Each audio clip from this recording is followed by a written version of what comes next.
வணக்கம். இன்னைக்கு நாம பார்க்க போற மியூச்சுவல் ஃபண்ட் என்ன அப்படின்னா, ஒரு புது ஃபண்ட். உலகளாவிய அளவில் எல்லாராலும்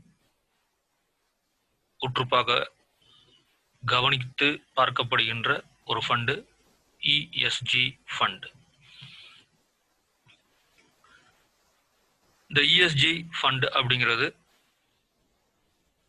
இந்தியாவை பொறுத்த வரைக்கும் புதுசு. ஆனால் மற்ற நாடுகளில் இந்த இஎஸ்ஜி ஃபண்ட் நிறைய இன்வெஸ்டர்ஸை கையகப்படுத்தி வச்சிருக்குது. காரணம் என்ன அப்படின்னீங்கன்னா, நோக்கம்.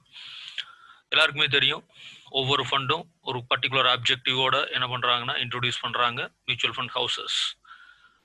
அதில் இப்போ ரீசண்டாக முக்கியமாக இந்த கோவிட் வந்ததுக்கு அப்புறமா அல்ல அதுக்கு முன்னாலேயே யுனைடெட் நேஷன்ஸினுடைய ரெக்வஸ்ட் அல்லது கண்டிஷன்ஸ் நம்ம எப்படி வேணால் எடுத்துக்கலாம்.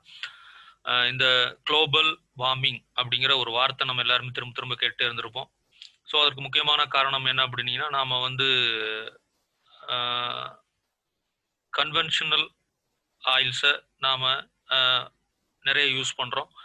அதனால் வந்து பார்த்திங்கன்னா நிறைய புகை மாசுபடுதல், ஓசோன் ஓட்டை அப்படின்னு நிறைய நம்ம விஷயங்கள் நம்ம பேசிகிட்டு இருக்கிறோம். ஸோ அதெல்லாம் வந்து என்னென்னா, மனிதனுடைய வாழ்நாளை பூமியில் இருக்கின்ற நாட்களை என்ன பண்ண போகுதுன்னா குறைக்க போகுது அப்படின்னு நம்ம எல்லாருமே கேள்விப்பட்டிருப்போம். ஸோ பனி உருகுது, அதுக்கப்புறமா வந்து பார்த்தீங்கன்னா கடலுடைய மட்டம் உயரப்போகுது. இன்னும் ஒரு குறிப்பிட்ட 10 அல்லது 20 வருடங்களுக்கு அப்புறமா பார்த்தீங்கன்னா 1 சென்டிமீட்டர்லேருந்து 1 இன்ச்லேருந்து ஐ திங்க் ஒரு 4-5 மீட்டர் உயரப்போகுது அப்படின்னு சொல்லிட்டு இருக்கிறாங்க. அப்படி உயரும்போது ஏகப்பட்ட கடற்கரை பகுதிகள் என்ன பண்ணோம்னா நீரால் மூழ்கப்படும். நிறைய நாடுகள் காணாமல் போகணுன்றாங்க. ஏன்னா நிறைய நாடுகளில் பார்த்தீங்கன்னா வந்து மக்கள் அதிகமாக வாழ்றது கடற்கரை ஓரங்களில் அப்படிங்கிற காரணத்தினாலும், தமிழ்நாட்டில் பார்த்தீங்கன்னா மெரினா பீச்லாம் காணாமல் போயிடும். வட சென்னை முழுகிறோம் அப்படிங்கிற மாதிரிலாம் நிறைய தகவல்கள்லாம் வந்துட்டு இருக்குது. ஸோ இதையெல்லாம் கணக்கில் வைத்துக்கொண்டு இன்னைக்கு ஃபண்ட்ஸ் என்ன பண்ணுது அப்படின்னு சொன்னீங்கன்னா, மியூச்சுவல் ஃபண்ட் கம்பெனிஸ் என்ன பண்ணுறாங்க அப்படின்னா ஒரு புதிய நோக்கத்தை உருவாக்குறாங்க.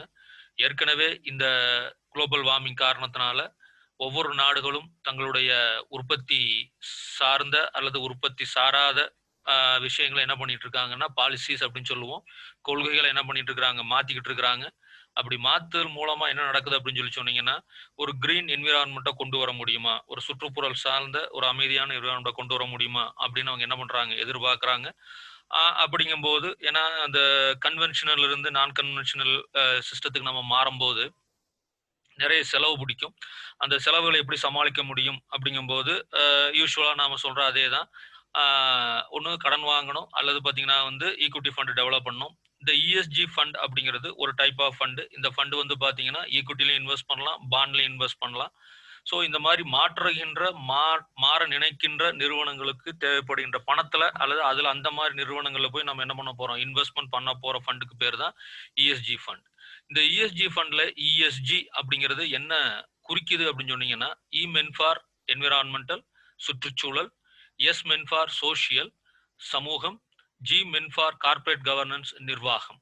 இந்த விஷயங்களை தான் ஒரு ஃபண்ட் ஹவுஸ், ஒரு அசட் மேனேஜர் என்ன பண்ணுவாரோ இன்வெஸ்ட்மெண்ட் பண்றதுக்கு முன்னால அந்த பர்டிகுலர் கம்பெனி சுற்றுச்சூழல் சார்ந்து என்ன முடிவுகளை எடுத்திருக்கிறாங்க, சுற்றுச்சூழலுக்கு உகந்தமான டெக்னாலஜி வச்சிருக்காங்களா இல்லையா, இதனால சமூகத்துல என்ன மாற்றங்கள் நடைபெறுது, அதுக்கப்புறமா அந்த நிர்வாகம் எவ்வாறு நடைபெறுகின்றது, இந்த விஷயங்களை எல்லாம் பார்த்ததுக்கு அப்புறமா நம்ம யூஸ்வலா சொல்ற இந்த ஃபினான்ஷியல் கால்குலேஷன்ஸ் அப்படிங்கிறத அவங்க என்ன பண்ணுவாங்க, நோட் பண்ணுவாங்க. அதாவது கடந்த 5 வருஷமா 3 வருஷமா எவ்வளவு ப்ராஃபிட் ஏர்ன் பண்ணியிருக்கிறாங்க, இது நிஃப்டி கூட எப்படி ரோல் பண்ணியிருக்குது அப்படிங்கிற பல விஷயங்களை அவங்க என்ன பண்ணுவாங்க, பார்ப்பாங்க.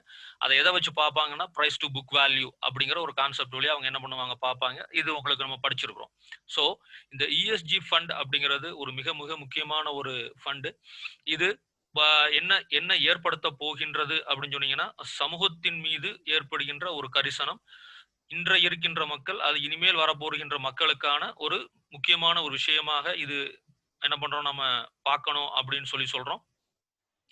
ஆ இதனால என்ன சார் நடக்கும் அப்படின்னு சொன்னீங்கன்னா, நிறைய நல்லது நடக்கும். முக்கியமா என்ன நடக்கும்னா, நிறுவனங்கள் தங்களுடைய உற்பத்தி சார்ந்த திட்டங்களை அல்லது நாம என்ன சொல்றோம்னா, டெக்னாலஜி ஓரியன்டடா இன்னும் நம்ம நிறைய என்ன பண்ணுவாங்க, மூவ் பண்ணுவாங்க. கன்வென்ஷன்லேருந்து நான் கன்வென்ஷனல் போவாங்க.